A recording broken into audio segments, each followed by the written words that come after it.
Hello बच्चा, good evening, sorry good morning बच्चे लोग, है ना।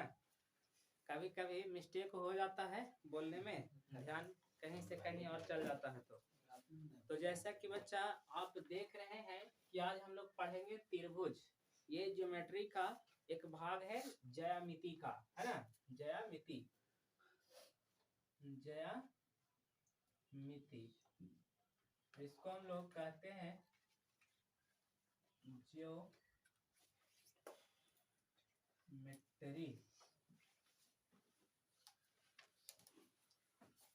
ठीक है बच्चा, जियोमेट्री के अंतर्गत इसको रखा गया है। मीनिंग लगता है कि गड़बड़ है ना, ये होता है सिर्फ जियोमेट्री में, ये नहीं होता। चलिए, तो समझ में आ चुका है कि आज हम लोग पढ़ने जा रहे हैं क्या, ज्यामिति, जिसका एक भाग त्रिभुज है। बच्चा सुनिए, ज्यामिति में आपको कितने पार्ट्स पढ़ना है, तो ज्यामिति में कुल मिला के इसमें भी 4 पार्ट्स आते हैं। ठीक है, त्रिभुज ट्रायंगल्स आ गया जिसको आज हम लोग देखेंगे। उसके बाद पाइथागोरस परिमेय आता है, वो भी त्रिभुज से ही संबंधित है। ठीक है, लेकिन उसमें सिर्फ और सिर्फ समकोण त्रिभुज का बात किया हुआ रहता है। क्लियर।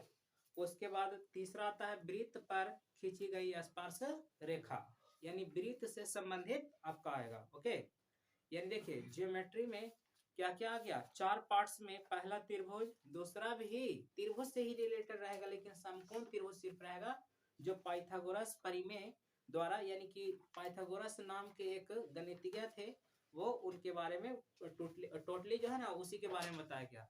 और तीसरा में वृत्त पर स्पर्श रेखा के बारे में पूरा है। ठीक है, उसी पे प्रश्न रहेगा, कैसे दिया हुआ रहेगा, कैसे बनाना है। ठीक है, और चौथा में बच्चा आता है कंट्रैक्शन, बनावट, जो हम लोग पढ़ चुके हैं। ठीक है, तो अब 4 पार्ट्स आता है ज्योमेट्री में, जिसमें से एक पार्ट्स तो पढ़ लिए हैं, है ना, कंट्रैक्शन।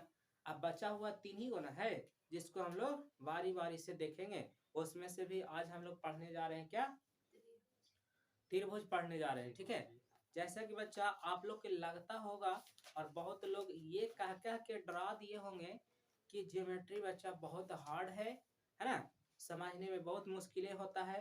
बच्चा लोग ये सोच के डर जाता है कि भाई ऐसा क्या है कि समझ में नहीं आता है। इसमें कुछ कुछ बातें हैं ना, फिगर से समझना होता है कैसे क्या हो रहा है ना, और इसमें कोई सांख्यिकी मान आता ही बहुत कम है। सिर्फ इन्हें सोचिए कि अब बच्चा वाला क्लास में आप जा रहे हैं, बच्चा वाला क्लास में जाके कोई चीज सीखते थे ABCD, यहाँ खाली BC AD करते रहो का, यही काम में है। एक कहते हैं ज्योमेट्री, है ना, इधर से BD, इधर से CD, उधर से OD, है ना। तो इस तरह से इसमें सिद्ध करना रहता है। तो हम बच्चा आज पूरी कोशिश करेंगे कि आप लोग को वो बेहतर से बेहतर बात बताया जाए, ताकि आप लोग थेल्स परिमेय से कभी डरे नहीं। और एक बार में थेल्स परिमेय ही क्यों हो, आपका जो भी परिमेय हो, पाइथागोरस हो, वृत्त पे हो, कोई भी ज्योमेट्री का पार्ट्स हो, आप लोग के आसानी से समझ में आए, ऐसा मेरी पूरी कोशिश रहेगा। आप लोग शांति से देखेंगे और मेरे बातों को सुनेंगे। ठीक है, तो आज हम लोग त्रिभुज में पढ़ेंगे जिसमें समरूपता के नियम कुछ होते हैं, है ना। तो उसको समझेंगे कैसे कैसे, है ना। जैसे थोड़ा सा सुन लीजिए, जैसे आप लोग कभी कभी देखो बच्चा, थेल्स परिमेय कहानी के जैसा आप थोड़ा सा समझ लीजिएगा तो आपको ध्यान में ज्यादा समझ में आएगा। ऐसा नहीं सोचना है कि कुछ लिखे और बोले भी नहीं, और कुछ कुछ इतना सारा बात बोल दिए हैं। जो बोले हैं ये आपके काम की ही चीज है, आपको ना काम के लगता है तो वीडियो बढ़ा भी सकते हैं, है ना। तो सुनिएगा, सबसे पहला बात कि कभी कभी आप लोग सिनेमा हॉल में तो गए किए हैं, है ना, मतलब मूवी देखने के लिए।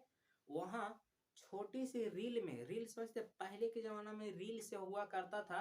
रील, अरे वो क्या कहते थे उसको, ओरिजिनल फोटो अलग और रील अलग रहता था। उसमें एकदम छोटा सा दिखता था, छोटा छोटा, है ना, उसका इमेज फोटो, जो पर्दा पे बहुत बड़ा देख सकते थे।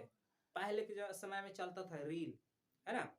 अब उसमें छोटा छोटा इमेज रहता था, किसका, जो भी उसमें ये काम कर रहा है अभिनेता लोग उसका, यानी मूवी में या जो भी ये गाना सुन रहे हैं उसमें।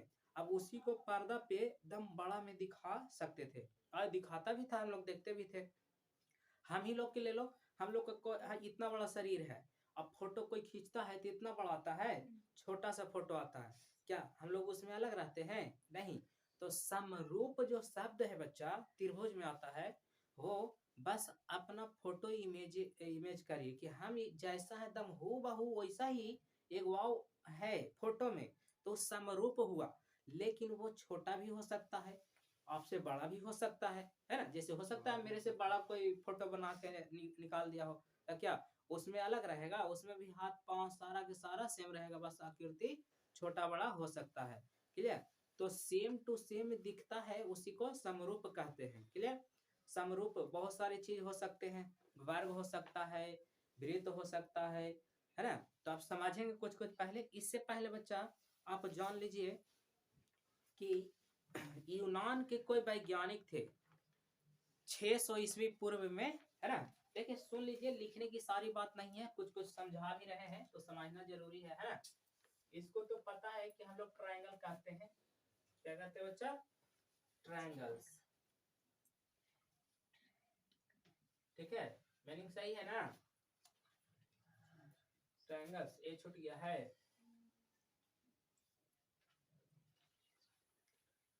ट्रायंगल्स, ठीक है, ये यहाँ पे है, समझ जाइएगा।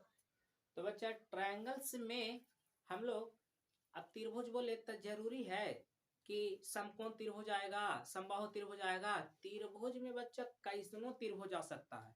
कैसनो कहे तो जिसमें 3 भुजा होना चाहिए, तो 3 भुजा होगा तो 3 गो कोण भी होगा। क्लियर? तो हम लोग देखिए पहले त्रिभुज के बारे में सबसे पहले सोच विचार करने वाले जो इंसान थे, है ना, वो थे थेल्स। क्या?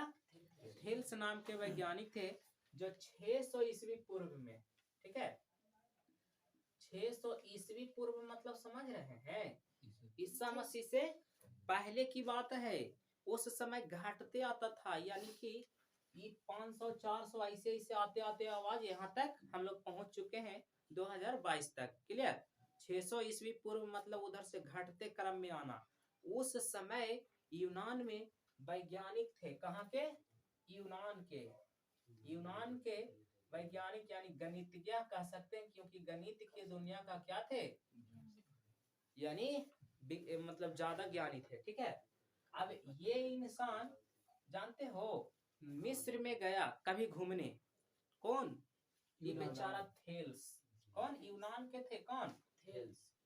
थेल्स जी, थेल्स। ठीक है, अब ये इनका मति खती खराब हो गया, यानी दिमाग उमाग सही नहीं था।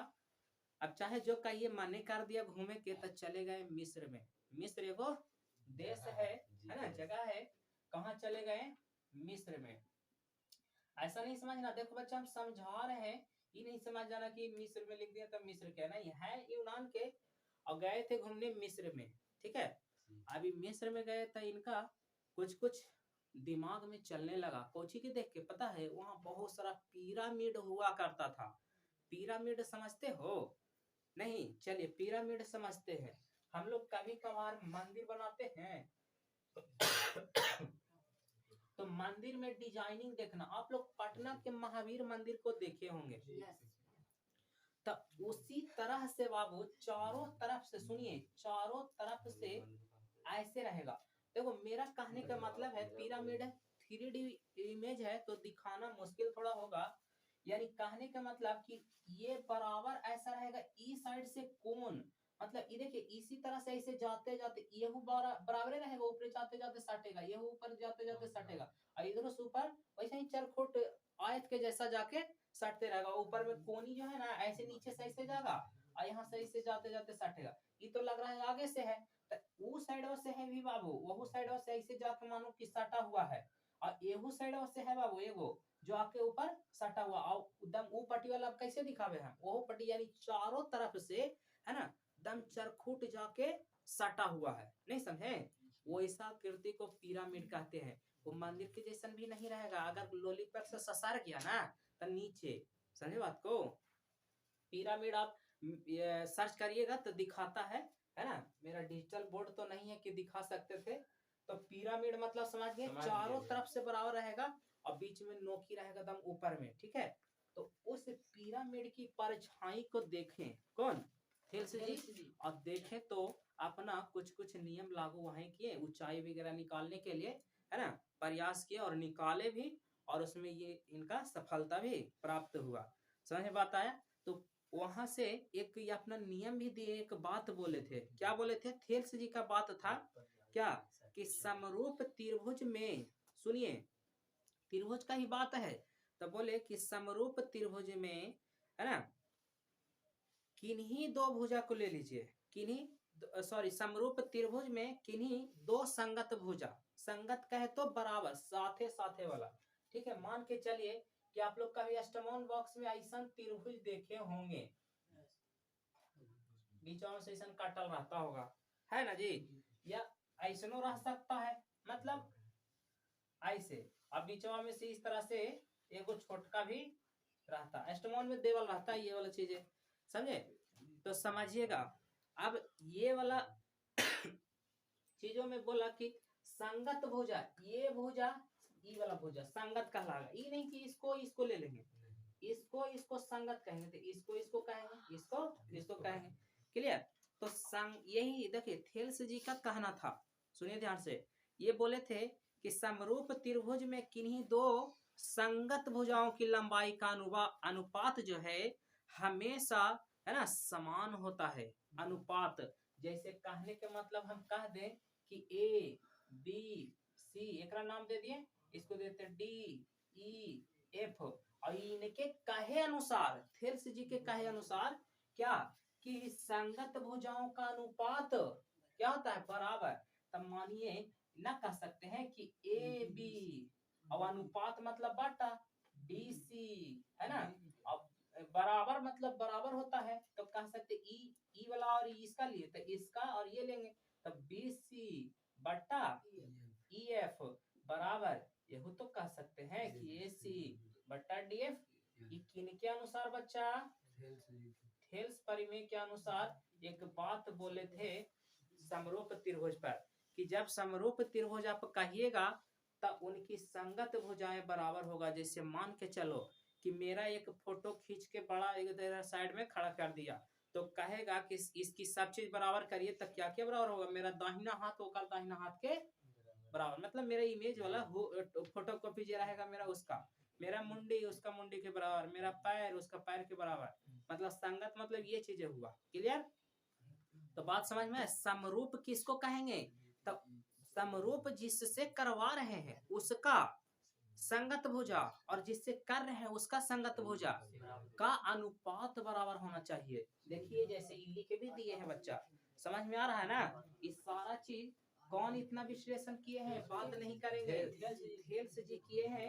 ये बहुत ही अच्छे व्यक्ति थे जो मैथ में हम लोग को इतना आसान आसान तरीका से समझाने की कोशिश किए, जिसको आज हम लोग अच्छा से पढ़ भी रहे हैं बच्चा, ठीक है। तब कुछ कुछ बातें हैं जिसको और हम लोग थोड़ा जान लेते हैं कि आखिर समरूप बार बार बोल रहे हैं, इस सारा चीज अब मैच कर जाता है ना बाबू, तब आप एक चीज कह सकते हैं कि त्रिभुज ए बी सी समरूप के टेढ़ ऐसा एस जैसा कुछ रहता है बाबू, ये बनाया हुआ, मान के चलिए ऐसे ने समरूप के फिगर ऐसा रहता है ना, नीचे से गया ऊपरे आयो, है ना, गयो फिर ऐसे मतलब ऐसा समरूप सांप कैसे चलता है, देखे ना सांप के चाल, बस वैसने एगो आकृति यहाँ पे कर दीजिए, और उसी को समरूप केकरा छोटका तक त्रिभुज डी ई एफ के समरूप है। तो ये समरूप के फिगर है, अति ये चीन है बच्चा, एकरा कहा जाता है कुछ सम रूप कहा जाता है। तो अगर लैंग्वेज में आप लिखते तो कहते त्रिभुज ए बी सी समरूप है त्रिभुज डी ई एफ का, नहीं कह सकते हैं कि मान के चलिए मेरा फोटो जो लिए और एक फोटोकॉपिया, फोटो के फोटोकॉपिया, तो यहाँ पे आप कह सकते हैं कि वो सेम टू सेम मेरे जैसा है, इसका मतलब मेरे जो संगत समान है, संगत समान कहे तो हाथ पांव जो भी चीजें उसका वाला संगत से बराबर है। अब बराबर है तो दोनों के अनुपात, ये मतलब अनुपात में करेंगे तो सब बराबर होगा, और जब बराबर होगा तब कह सकते हैं कि फोटो अनुपात क्या फोटोकॉपी, है ना, बराबर होगा। बात समझ में आ रहा है ना? तो यहाँ पे ये त्रिभुज बड़का के एगो छोटका सेम टू सेम लग रहा होगा कि भैया एकरे में रहना जरूरी था, नहीं बाबू, देखो ना, मान के चले एगो ऐसा इधर एगो अलगे बना देते हैं, चाहे यही वाला अलगे निकाल देते हैं, है ना, अब कहते कि ABCD है और DEF है, अब कह दिया जाता है कि प्रूफ करिए कि समरूप है, तो AD बटा DE देख लो, है ना, BC बटा EF, AC बटा D, मतलब यही वाला। तो ऐसे कहीं चाहिए, इसे इसको बाहर भी निकाल सकते हैं बड़ा छोटा देख के। तो आपको समरूपता बाबू सिर्फ त्रिभुज में ही नहीं होता है, कहाँ कहाँ हो सकता है तो सुनिएगा। आपका वर्ग वर्ग में हो सकता है, आयत आयत में, सुनिएगा मान के चलो कि त्रिभुज त्रिभुज में तो दिखा दिए, मतलब बड़ा छोटा लेकर के, है ना। चलिए इस तरह से ले लिए ABC दिखा दिए बच्चा, DEF देख लिया। इसमें कहना है हमको कि ये भुजा इसके, ये भुजा है ना इसका, और ये भुजा इसका संगत होगा, क्लियर। यानी संगत में अनुपातिक होगा, अनुपातिक कहा जाता है किसको, अनुपात में होगा तब बराबर होगा, क्लियर। उसके बाद अगर वृत्त को आप लीजिएगा, एक बड़ा वृत्त एक छोटा वृत्त के क्या होगा, अरे दोनों के वृत्त कहेंगे, कोई कह सकता है कि एगो बड़का वृत्त एगो छोटका वृत्त, हाँ कह सकते हैं, लेकिन दोनों के वृत्त में ना कहेंगे। तब बाबू दोनों देखे में सेम लग रहा है, खाली छोटा बड़ा है, तो समरूप एकरो कह सकते हैं। एगो बड़ा वर्ग ले सकते हैं, ठीक है, एगो छोटा वर्ग भी ले सकते हैं, दोनों क्या है, समरूप है। समरूपता जो हमको समझाना है, उसमें संगत चीजें अनुपातिक होना चाहिए। इसका ही बड़ा कर लेंगे तो एक छोटा कर लो, सामान नहीं ये नहीं कि इसको ही ले लिए तो वो कर वाला उधर से लेंगे, नहीं, क्लियर। जब इसका वृत्त के हम लोग लेते इस साइड के पार्ट से, इसको भी इसी साइड के पार्ट से लेना चाहिए, ठीक है। तो इस प्रकार से आप समझ रहे हैं कि मान के चलो एगो लाइन हम लिख दिए इतना बड़ा बाबू, तो एक समरूप लाइन कैसन होगा, तो एगो ऐसा छोटा हो सकता है, सेम है कि नहीं। समरूप कहने के मतलब उसी के जैसा छोटा हो चाहे बड़ा हो, क्लियर। इतना बात समझ में आया। तो कुछ कुछ हम पॉइंट में इसमें लिखाते हैं जो आप लोग नोट्स करते जाइएगा, ठीक है। तो कुछ कुछ पॉइंट हम बता देते हैं, ठीक है। तो बच्चे हम लोग कुछ कुछ जो इनके द्वारा, किनके द्वारा, हेल्स जी के द्वारा, है ना, हेल्स जी को हटा दिए थे, मिटा दिए थे, तो समझिएगा इनके द्वारा कुछ कुछ बताया गया बात है जिसको जानेंगे हम लोग। देखिए तो बच्चा सबसे पहले दो बात को याद रखिए, यदि दो त्रिभुज समान कोणिक है, देखिए समान मतलब बराबर, ठीक है, अब कोणिक मतलब कोण, बात समझ में आ रहा है। ऐसे देखिए कहने का मतलब है कि दो गो त्रिभुज के दो गो कोण रहेगा भी। अब जैसे दो त्रिभुज है तो इसका कोण, जैसे यहाँ देख लो, इस त्रिभुज ए मतलब कोण ए का यहाँ भी कोण डी है, तो इसका कोण डी के बराबर, यानी ए डी के बराबर, बी ई के बराबर, सी एफ के बराबर। तो यहाँ पे बोला गया है क्या, ये दो बहुत ही अच्छे बात है जिसको आप लोग ध्यान में रखिएगा। यदि दो त्रिभुज समान कोणिक है तो उनकी संगत भुजाएं अवश्य ही समानुपातिक होगा बच्चा, बात समझे। जैसे हम कह दें कि क्या कह दें, है ना, मान लीजिए कि कंडीशन होता है, क्या कंडीशन कह सकते हैं, जैसे त्रिभुजे पे लेके चलते तो ज्यादा समझ में आए, इस इधर से एग्जांपल नहीं दिख रहा था हमको। मान के चलिए यहाँ पे कहा गया है कि जब, है ना, दो गो त्रिभुज है तब पहिलका त्रिभुज के कोण जितना है और दूसरा का त्रिभुज के कोण जितना है, दोनों बराबर अगर हो जाता है तब आप जरूर कह सकते हैं अवश्य ही उसकी भुजाएं भी क्या होगा, अनुपातिक होगा। और उसी का जस्ट उल्टा दूसरा लाइन में लिखे हैं कि यदि दो त्रिभुज है ना, त्रिभुजों की संगत भुजाएं समानुपाती है, देख लो यही बतिया आगे पीछे वाले समानुपाती हो तो उसको अवश्य ही क्या कहेंगे, समान कोणिक कहेंगे। रिवर्सिबल नहीं समझे, रिवर्स के मतलब कहने का मतलब कि बच्चा आप कभी कभी समझते हैं, जैसे कहने का मतलब मेरा ये है कि एक हाथ ये वाला मेरा जो फोटोकॉपी में था वो हाथ के बराबर है, भुजा हो गया, मान के चलो उसकी बराबर हो गया, तो हम कह सकते हैं अपने आप, मान के चलिए कि अपना सिर जो है कोण मान लेते हैं, कोण, तब फोटोकॉपियों में भी तो सिर होगा, तब कहेंगे कि जब मेरा हाथ उसके हाथ के बराबर, तो अवश्य ही मुंडी भी उसके मुंडी के बराबर होगा। बात समझ में आ रहा है? या इसी को उल्टा कह सकते हैं कि अगर मुंडी मेरा उससे फोटोकॉपी वाला के बराबर है, तो अवश्य ही हाथ भी उसका हाथ के बराबर होगा, मतलब समानुपातिक होगा। कहने के मतलब देखिए, समानुपातिक कहने का मतलब हुआ समान अनुपात में बांटना, ठीक है। तो समान कोणिक मतलब बराबर कोण होना चाहिए। तो यहाँ पे आप देख सकते हैं क्या दिया हुआ है, कोण ए बराबर होगा कोण डी का दम फिक्स है। अब जब ई बराबर होगा तो तीनों कोण में बराबर हो जाएगा बाबू, देख लो तुम, बी होगा के कर बराबर ई के, और उसी प्रकार से कोण सी बराबर होगा एफ के, ठीक है। तो जब ये तीनों मिल जाएगा तो जाहिर है फिक्स है दम कि ये भी मिलना निश्चित है, और ई मिल गया तो ये भी मिलेगा, तो एक त्रिभुज में ये दोनों सेम हो सकता है। कोण बराबर तो भुजा समानुपातिक, अगर भुजा समानुपातिक तो कोण बराबर। यानी समझिएगा ध्यान से, अगर आपको कह दे कि भुजा समानुपातिक है तो कोण बताएं, तब कोण आप बताइएगा जब तक एगो के कोण देवल रहेगा तब ना। तो इसीलिए आगे सुनिएगा, ये दोनों बात आप समझ चुके हैं। एक लास्ट में इसके पहले हम बोल दिए थे, लिखे नहीं थे, तो उसको आप लिख लीजिएगा, ठीक है। देखिए क्या है, लगभग 600 ईस्वी पूर्व में यूनान में थेल्स नाम के बहुत ही फेमस प्रख्यात आदमी रहा करते थे, जिनका नाम था थेल्से परिमेय, ठीक है। ज्यामिति में समरूप त्रिभुज पर एक महत्वपूर्ण बात कहे थे। महत्वपूर्ण बात मतलब ये अपने आप से बहुत ज्यादा महत्वपूर्ण है, जो ऐसा बात कोई बोले नहीं थे। सुनेंगे ध्यान से, कहाँ के इंसान थे, यूनान के, और वहाँ के बहुत फेमस माने जाने आदमी थे, है ना। कोची की दुनिया में, मैथमेटिक्स की दुनिया में त्रिभुज सब के बारे में। और सुनिए, एक बात कहे थे जो इस प्रकार है, किस प्रकार, तो देखिएगा, समरूप त्रिभुज में किन्हीं दो संगत भुजाओं की लंबाइयां, समझिएगा, समरूप त्रिभुज इसे कह लिए कि एगो बड़का एगो छोटका। अब संगत भुजाओं की लंबाई का अनुपात, तो संगत भुजा ए बी, और अनुपात कहेगा तब बट्टा, अनुपात मतलब बट्टा, ठीक है, डी ई के, है ना। है अनुपात हमेशा क्या होता है, ये समान होता है, चाहे उसका माप कुछ भी हो। अगर माप इसका 4 है तो इसका भी 4 होगा, चाहे कुछ हो रहे, समान होगा अनुपात में। क्लियर लग रहा होगा कि बड़ा है तो 4 ही, छोटा है तो 4 रहेगा।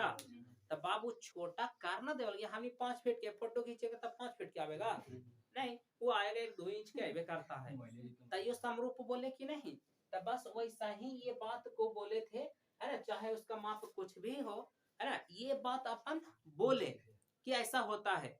और जानते हो बहुत कुछ लोगों ने कहा, लोगों ने मतलब इतिहासकारों का कहना है कि बेचारे गए थे मिस्र में घूमने, तो एक बतिया और भी बोले थे, क्या बोले थे कि 2 त्रिभुज आपको देवल है, तो 2 त्रिभुज में एक त्रिभुज के अगर सभी भुजाएं दिया हुआ है, यानी कि इनकी सब भुजा दिया हुआ है, यानी भुजा में 3 गो रह सकता है, और दूसरे त्रिभुज के एक भुजा भी पता है, तो उसकी अन्य भुजाओं को निकाला जा सकता है। ये है ना, ये अपने तथ्य के आधार पे बोले थे, यानी तथ्यों कहे तो ये अपने बातों के आधार पे, कौन, थेल्स जी ने। तब ये गए मिस्र में, तो उस पिरामिड का इतिहासकारों का कहना है, ऐसा नहीं है, ठीक है, लोगों का कहना है कि जब मिस्र में गए तो पिरामिड को देखे ना, तो उसकी परछाई से, है ना, देखिए कि अरे बाप, ये तो पिरामिड है, अब पिरामिड के परछाई भी दम ऐसे बन रहा है, सेम टू सेम, है ना। देख लिए, अब देखें तो कहे कि रुको, अब तो कुछ कर ले जा सकता है, तब परछाइया को देख करके, है ना, पिरामिड की ऊंचाई निकाल दिए। जान गए थे कि पिरामिड की ऊंचाई, है ना, और मतलब उनकी जो भुजाएं सब लिखल था, कहीं पे पढ़ लिए होंगे बोर्डवा में। पिरामिड घूमने वाला जगह था, तक गए, तो जैसे हम लोग जाते हैं कहीं कहीं नालंदा विश्वविद्यालय, तो कोई चीज के बारे में यहाँ पे फलना जी आए थे, यहाँ पे ये चीज करते थे, वो बहुत सारे चीजें, है ना, लिखा रहता, तो ऐसा ही पिरामिड के पास गए होंगे, ऐसे मेरा मानना है कि ऐसे किए होंगे, ठीक है। अब वहां पे पढ़ लेने के बाद लंबाई चौड़ाई पिरामिड के वो देख लिए होंगे। अब देख लिए तो ठहरे क्या, साइंटिस्ट मैथमेटिशियन दिमाग लगाना शुरू कर दिए कि अरे बाप ये तो पिरामिड है और इसका परछाई तक कैसे ना हम इसको है ना हाइट भी निकाल सकते हैं, ऊंचाई करके अपना सॉल्यूशन जो बात बोले थे ओकरा पे रखे फिट फटकी है और देखे कि पिरामिड की ऊंचाई प्राप्त हो गया। तो ये इतिहासकारों का ऐसा कहना है कि पिरामिड की ऊंचाई कहाँ मिस्र में जाके निकाल दिए और उस दिन से इनकी वो बात सिद्ध हो गया। और हमेशा हम लोग मैट्रिक के एग्जाम में भी एक प्रश्न उस पर से दे देता है कि दो त्रिभुज में ये है ना भुजाएं दिया हुआ रहता है या क्षेत्रफल दे देता है तो कहता है कि इसकी भुजाएं निकालिए और ऐसा प्रश्न आएगा भी तो हम लोग देखेंगे। इससे पहले बच्चा इतना बात आप टोटली की टोटली समझ चुके हैं। तो अब हम लोग थेल्स जी के द्वारा एक थ्योरम दिया गया है जिसको परिमेय बोलते हैं, प्रमेय, उसको देखेंगे क्या प्रमेय में बोले थे और उसमें इसी चीज को बारे में बोले थे लेकिन सिद्ध करके अच्छा से समझाए थे। तो उनके बताया हुआ सिद्ध किया हुआ बात को देखते हैं और उस आधार पे हम लोग 5 नंबर मैट्रिक में ले लेंगे क्योंकि ये चीजें हमेशा है ना पूछते रहता है एग्जाम में। तो देखते हैं वो थ्योरम क्या है। ठीक है,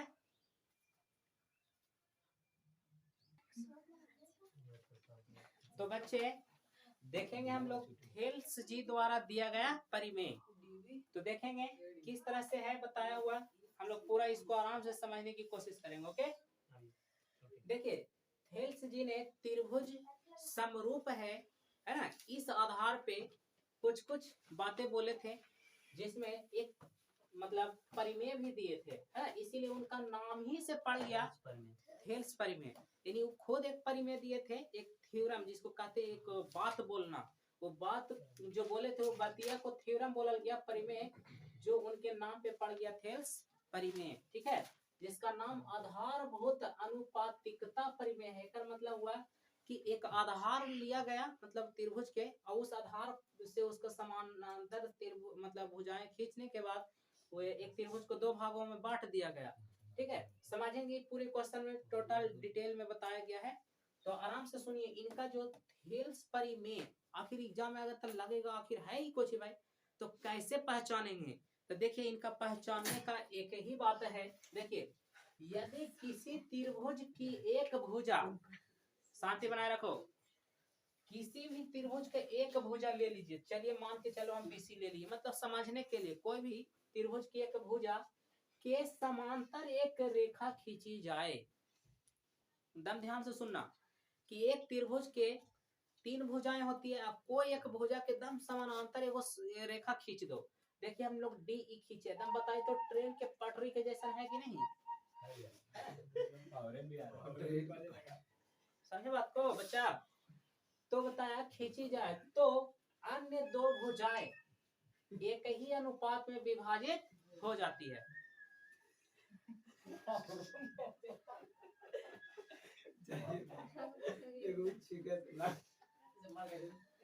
चलिए सुनो, तो बात समझ में यहाँ तक आ चुका होगा कि पहचानेंगे कैसे। तो इनका कहना था कि कोई भी एक त्रिभुज लीजिए, उसके कोई एक भुजा के समांतर एक रेखा खींच दीजिए, उसके बाद जैसे समांतर रेखा खींचेंगे तो जिस में टच करेगा, जैसे इसके समांतर रेखा खींचे डीई, तो डीई देखिए तो ए बी और एसी के 2 जगह पे बिंदु पे काट दिया कि नहीं?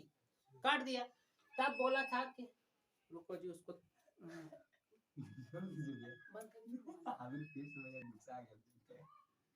हमारी बात कर रहा आपको उधर। तो बच्चा बात समझ में आ गया। हम लोग थेल्स परिमेय कैसे समझेंगे? उनके बात में बोला गया था कि कोई त्रिभुज के एक भुजा के समांतर एक रेखा खींची जाए और वो अन्य जो 2 भुजा है, अब एक त्रिभुज में 3 भुजा होगा ना जी, तो एगो के समांतर तो रेखा खींचवे करेंगे, तो बाकी जो 2 गो बचेगा वो दोनों के कोई ना कोई बिंदु पे प्रतिच्छेद करेगा। ठीक है, बस यही उनका क्या था? नियम था। तो देखिए वही लिखा गया है कि अन्य 2 भुजाएं एक ही अनुपात में विभाजित तो हो जाती है। बस ये बात था। तो इसी बात को हम लोग को अब प्रूफ करके बताना कि हाँ सच में एक ही अनुपात में विभाजित होती है। एक ही अनुपात का है तो जितना एडी होगा उतना ही एई हो जाएगा और जितना डीबी होगा उतना ही ईसी भी हो जाएगा। ऐसा इनके अनुसार है। तो देखते हैं क्या क्या है। तो सबसे पहले बाबू इस बात को प्रूफ यानी साबित करने के लिए हम लोग को क्या करना होगा? तो एक त्रिभुज मानना होगा। ऐसा नहीं है कि हम लोग पहले ही सोच लिए थे, नहीं, ये तो पहले हम लोग को इतना मिला है, ये चीज अपने से सोचना है, ये अपने से बनाना है। तो इस तरह से एक त्रिभुज हम लोग पहले बना लेंगे एबीसी, उसके बाद डीई रेखा बीसी के समांतर खींच दिए, है ना। अब उसके बाद क्या करना बच्चा, तो ए डी पर एक लंब खींचेंगे ई से, ठीक है। लंब का है तो 90 डिग्री का कोण बनल होना चाहिए। कोई ना कोई दिक्कत है समझे बाबू। उसके बाद डी से एम पे एक रेखा खींचेंगे जो ए पर लंब होगा, क्लियर। अब उसके बाद यहाँ से बी से जो जो डॉट डॉट में मिलाया हुआ है वो सोचिए कि हम लोग अपने से परिवर्तन करना है। ये पूरा त्रिभुज एबीसी लेने के बाद टोटल परिवर्तन खुद से करना है, ओके। ये सारा चीज ध्यान में रहना चाहिए कि हमको क्या क्या करना है। तो जो जो किए वो सारा चीज लिखना है। तो देखो बाबू, सबसे पहले तुमको करना कुछ ये काम है। तो मान लीजिए कि एबीसी है ना, त्रिभुज एबीसी भुजा बीसी के समांतर, देखो ये त्रिभुज एबीसी की भुजा बीसी के समांतर रेखा डीई खींची गई है, ऐसा मानना है। तो देखो त्रिभुज एबीसी के, है ना, आधार कौन है, बीसी के समांतर एक रेखा खींची गई है कि नहीं, चलिए खींची गई है। जो AB और AC को, AB और AC को, है ना, क्रमशः बिंदु D और E पर काटती है या मिलती है ना। तो D और E पर मिल गया, देख लो D और E पर कब, जब समांतर रेखा खींची गई तब। तब बाबू समांतर रेखा खींची जाएगी तब किसको किसको प्रतिच्छेद करेगा, AB और AC को, क्लियर। यहाँ तक की बात समझ में आ गया होगा। ये चीजें कब लिखाता है, ये जो हम लोग बनाते हैं उसी समय। अब जो परिवर्तन अपने से किए हैं डॉट डॉट में, वो वाला देखिए कहाँ लिखाता है। अच्छा, जब इतना लिख दिए थे तो एक चीज और, इनके अनुसार जो बोले थे उसमें क्या करना था, तो कहे थे कि हमने को जो सीधा करके लाना है कि AD बट्टा DB, देखिए AD और बट्टा DB बोले थे ना कि अनुपातिक होना चाहिए। तो AD बट्टा DB बराबर हो जाना चाहिए AE बट्टा EC के। अगर हो जाता है ऐसा तो कहेंगे कि अपना बात सही है। यही चीज को पूरे काम में हम लोग के दिखाना है।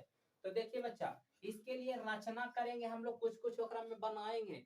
तो क्या किए हैं, D से DM तथा E से EN, है ना, लंब AC तथा AB पर डाले हैं। देखो D से DM नाम दिए, AC पर लंब डालल है कि नहीं, ये पूरा के यहाँ से यहाँ आधार मानेंगे। तो एक पर खड़ा करल है, खड़ा करल मतलब दम ऐसे होना, है ना। देखो AC हो गया और ये वाला DM हो गया, जहां 90 डिग्री बनता है सोचिए कि एकदम लंब है खड़ा, ठीक है। उसके बाद बोला गया क्या कि AC तथा AB पर लंब डाले हैं। तो देखिए E से EN AB पे लंब है कि नहीं, यहाँ पे E वाला जो बच्चा लंब है ना, ये पूरा सोचो कि कोई भी ले लीजिए, E ऊंचाई के काम करेगा हमेशा। लंब हमेशा किसका ऊंचाई काम करता है, ऊंचाई का। उसी प्रकार से DM E वाला आधार की ऊंचाई हो जाएगा और EN AB के आधार, जो AB आधार हो जाएगा, जिसपे खड़ा रहता है लंब उसको आधार कहेंगे, क्लियर। तो EN बताओ तो केकरा पे खड़ा है, AB पर है। EN AB पे ना है खड़ा बाबू, है ना। ये बीच में D अभी भूल जाना है, ठीक है, AB पे है। और बताइए DM केकरा पर खड़ा है, लग रहा होगा भैया यहाँ से गए थे एकरा पे खड़ा नहीं, खड़ा नहीं, ये तो झुकल है एकरा पे। मेन खड़ा कहेंगे एकदम इस पे जहाँ 90 डिग्री बनाइले है। तो उसी प्रकार से EN केकरा पर खड़ा है, AC पर नहीं, 90 डिग्री केकरा पे बनाइले है, AC पर, सॉरी AB पर, ठीक है। इतना बात समझ में आया। अब आगे बढ़ेंगे। तो करना ज्यादा कुछ नहीं है, बस इतना सारा चीज कर ली है। तब मेन चीजें जो हमने के दिखाना है उधर मेन हो गया। देख लो तुम लोग जब सिद्ध करेगा तो सबसे पहले विशेष प्रतिज्ञा में कुछ कुछ लिख दीजिएगा कि त्रिभुज एबीसी लिए उसमें D ये सब चीज, मतलब ये चीजें कुछ कुछ जो काट छाट के लिखना रहेगा लिख सकते हैं। लेकिन ये चीजें विशेष प्रतिज्ञा और सिद्ध क्या करना है वो चीज, और रचना क्या किए, ये 3 चीज आपको लिखना पड़ेगा। उसके बाद ही लास्ट में इतना ना भी लिखिएगा, डायरेक्ट भी लिख दीजिएगा तो काम हो जाएगा। लेकिन ये पूरे चीज करना होगा। तो देखिएगा क्या क्या किया हुआ। त्रिभुज ADE का क्षेत्रफल खोजो, त्रिभुज ADE का क्षेत्रफल देख लो बच्चा, ई वाला हो ADE का क्षेत्रफल मतलब पूरे त्रिभुज का आधा ऊपर वाला एरिया, समझ रहे हैं ना अच्छा से। ये पूरा त्रिभुज ABC था, इसके ऊपर वाला एरिया ADE है। देख लीजिए यहाँ ADE का क्षेत्रफल। अच्छा त्रिभुज का क्षेत्रफल पता है ये है कि 1/2 इंटू आधार इंटू ऊंचाई होता है। ये वाला आप लोग बच्चे से पढ़ते आ रहे हैं, जब 6-7 महीने के थे तब से ही। बात समझ में आ रहा है ना? तो देखिएगा 1/2 आधार इंटू ऊंचाई। अब 1/2 तो रह दिए हैं, समझो इधर बच्चा। आधार कौन होगा? छोटा त्रिभुज के देखो ऐसे हम बनाए ऐसे। अब एकरा में ये देख रहे हैं कि लंब है, यहाँ से यहाँ खड़ा है एकदम। अब खड़ा है, जेकरा पे लंब खड़ा रहता है, जेकरा पर रहता है, तो जेकरा पर रहता है वो वाला आधार होता है। तब पर केकरा पर खड़ा है? एडी पर। और खड़ा कौन है? देखो एकरा हम लोग ई समझ जाते हैं, और ये वाला एन है, और ये वाला ए है, और ये डी है। तो खड़ा है एडी पर कौन? E N. तो ई एन हो जाएगा ऊंचाई, जो खड़ा रहता है जो ऊंचाई, और जेकरा पर रहता है वो आधार। तो तुम बताओ बचवा याबो कि यहाँ पे खड़ा केकरा पर कौन है? तो खड़ा है एडी पर। तो लिखेंगे नहीं हम ही आधार के जगह वहां पर एडी, और ऊंचाई मतलब खड़ा जो है ई एन। तो ई एन लिख दिए हैं, देख लो है कि नहीं। चलिए ये बात क्लियर एगो हो गया है। देख लो यहाँ से ये वाला लाइन समझने में कोई दिक्कत है तो कहो, कोई दिक्कत नहीं। चलिए ये वाला समझ में आपको आ गया है। इसके बाद देखिए और त्रिभुज डी बी ई का क्षेत्रफल खोजिए वहां। डी बी ई देख लीजिए यहाँ से यहाँ। बच्चा जब पहले चलेंगे तब टोटल ये भी हम ले लेंगे, अभी लिए हैं तो देखो यही इतना लिए, फिर यहाँ से ई वाला ले लिया, अभी उधर नहीं भागे हैं, ई वाला लाइन एसी में नहीं गए हैं। पहले हम लोग 2 बार काम कर लेना है एडी और डीबी लेकर के। तो देखिए एक बार में तो एडी ले लिया है, पहिलका में आ गया है। अब डी बी ई के क्षेत्रफल निकाल रहे, तो क्षेत्रफलवा तो वही होगा 1/2 इंटू आधार इंटू ऊंचाई। क्लियर यहाँ तक? अब आधार जो 1/2 रहेगा, आधार यहाँ पे खोजिए कौन होगा बाबू। तो लग रहा होगा कि भाई एकरा में तो खड़ा कोई नहीं है त्रिभुजवा में, है ना? तो सुनिए आधार पूरा ये भी है, पूरा आधार है, लेकिन ई त्रिभुजवा लगी तो आधार हम इतना ही न लेंगे। तो लग रहा होगा कि एकरा में ऊंचाई कहाँ से लेंगे? ऊंचाई तो यहाँ से खड़ा रहना चाहिए था। नहीं बच्चा सोच लो, ये डॉट डॉट में है, एक मतलब एकदम परछाई एक कान्हू से ऊंचाई बन ही नहीं रहा था। समझे? ई तिरछा के यहाँ मिलल है, एक मेन ऊंचाई दम यहाँ से बन रहा है, यानी कि ऐसा बन रहा है बाबू, ऐसा त्रिभुज बन रहा है। यानी अब ये हमनी के मिलावल यहाँ से है, तो कैसे ऊंचाई बनेगा? नहीं ना मेन ऊंचाई एकरा आगे बढ़ाएंगे तब सोचो कि मेन ऊंचाई बनेगा, बनेगा कि नहीं? तो हमने इसीलिए ओकरा डॉट डॉट में लिए हैं। और कह सकते हैं क्या? कह सकते हैं कि डी ई बी का जो ऊंचाई होगा बाबू, देख लो डी कहाँ चल गए थे, हाँ, डी बी ई का जो ऊंचाई होगा वो पहिल का जो ए डी ई का था वही होगा बाबू। तो इसीलिए इसका भी ऊंचाई ई एन ही रखा गया है। देख लीजिए ऊंचाई ई एन। अरे आधार ए बी पर एक एगो ना ऊंचाई है जी, देख लो ओकरा अलावा कौन ऊंचाई है? ए बी आधार है, एकरा पे ऊंचाई, एकरा डी डी को ऊंचाई कह देंगे। ऊंचाई रहता तो 90 डिग्री यहाँ पे नहीं बनैले रहता, 90 डिग्री कौन बनैले है? एन के पास है। अब ऊंचाई सिर्फ ई एन है। क्लियर? तो ए बी पर सिर्फ एक के ऊंचाई।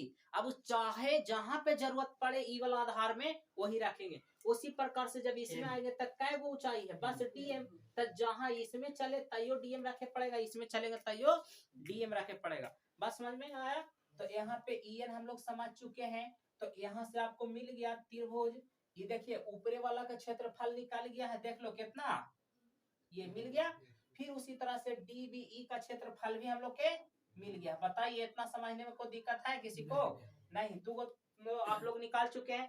अब बच्चा फिर हम लोग वो साइड वाला पे अब चलेंगे। देखिए ये बहुत जरूरी है, 2 लाइन में 2 के क्षेत्रफल निकाल गया। अब क्या करना है तो पहले समझ लो, दोनों के अनुपात निकाल लेते हैं, क्षेत्रफल का अनुपात। तो डीई है ना, ए डी ई का क्षेत्रफल देख लो लिखा हुआ, यानी ऊपर वाला के, और बाटा डीबीई यानी ई वाला के, दोनों के क्षेत्रफल को बाटा में किया, अनुपात किए।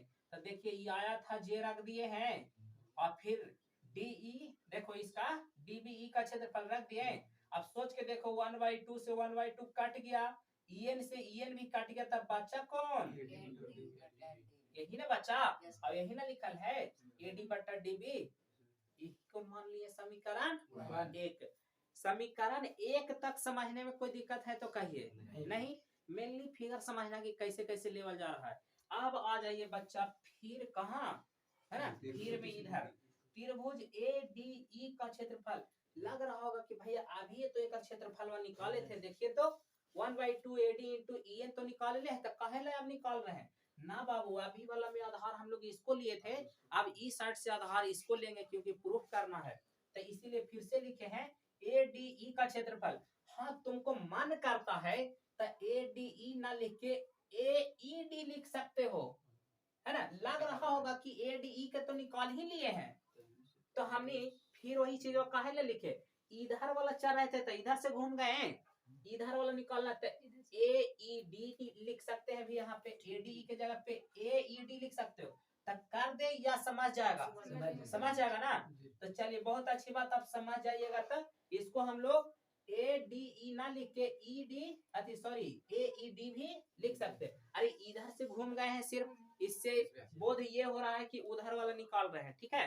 तो आप समझ गए तो अच्छी बात है। उसका भी फार्मूला होगा 1/2 आधार इंटू ऊंचाई। अब आधार 1/2 तो रहबे करेगा, इसका जन्म सिद्ध अधिकार है कि हम रहबे करवाओ आधार और ऊंचाई के साथ है, काहे कि आधा होता है, ठीक है।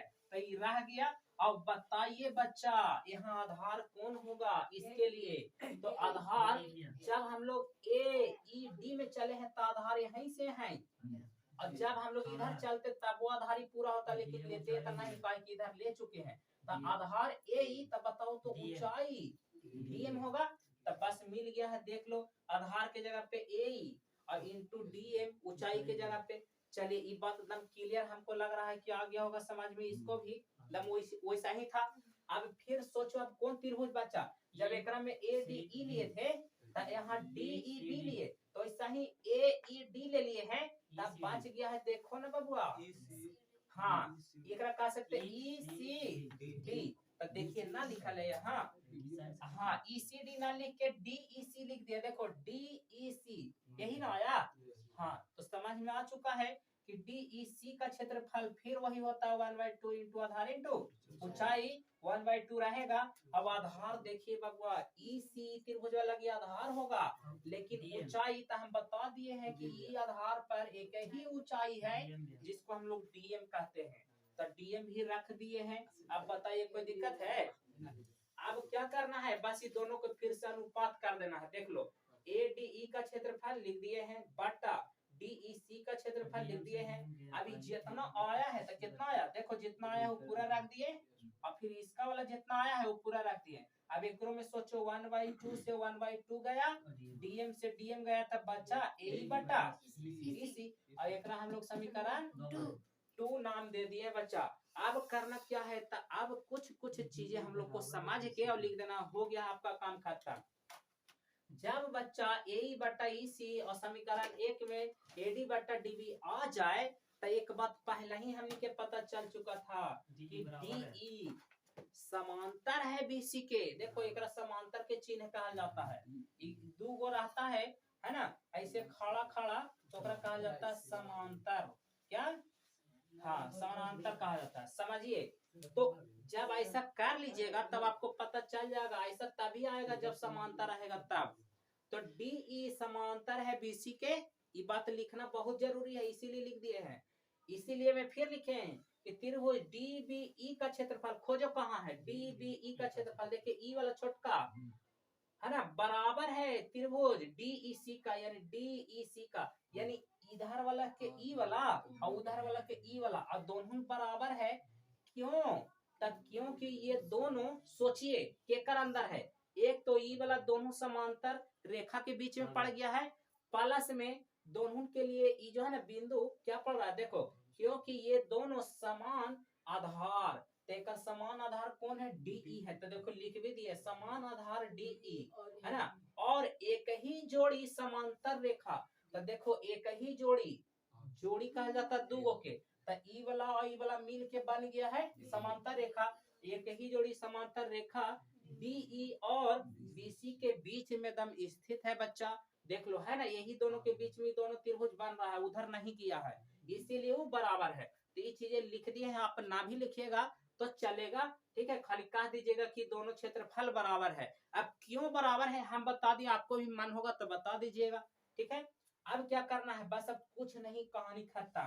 अब जान गए कि सारा चीज जब ई वाला त्रिभुज एकर बराबर तो बच्चा ई वाला त्रिभुज है ना, जब ऐसे चले हैं ये वाला मतलब ADE है ना, और क्या देख लो लिख दिए है ADE का क्षेत्रफल है ना बटा देखो ई वाला क्षेत्रफल और ई वाला क्षेत्रफल के अनुपात वैसा ही बराबर उधर वाला क्षेत्रफल और इधर वाला क्षेत्रफल के अनुपात। तो देखिए ADE का क्षेत्रफल बटा DBE का DBE का क्षेत्रफल देखो, और ई वाला हमने निकाल के लेके आ गए हैं, जो चीज यहाँ लिखे हैं वो निकाल के कितना आया है समीकरण 1 देख लो है ना, बराबर कह रहा है ADE यानी ये वाला, अब फिर से कौन DEC का क्षेत्रफल, अब ये निकाल के हम ला चुके हैं देख लो कितना AE बटा EC।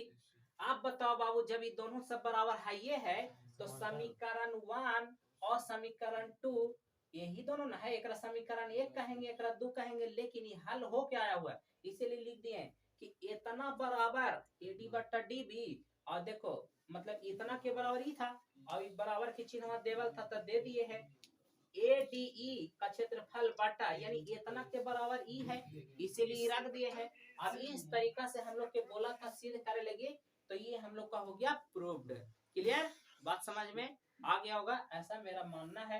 तो उम्मीद है कि थेल्स परी में आप लोग के अच्छा से समझ में आया होगा है ना। अगर ना समझ में आए तो 2 बार देखिए और समझने की कोशिश करिए, ठीक है, क्योंकि 5 नंबर में ये प्रश्न अक्सर आते रहता है, 75% चांस है।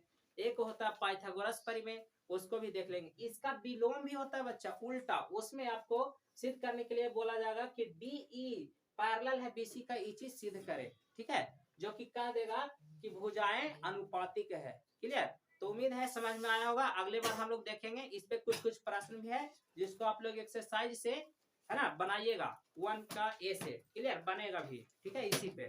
तो रहने देते आज के लिए, अगला दिन देखेंगे। ओके।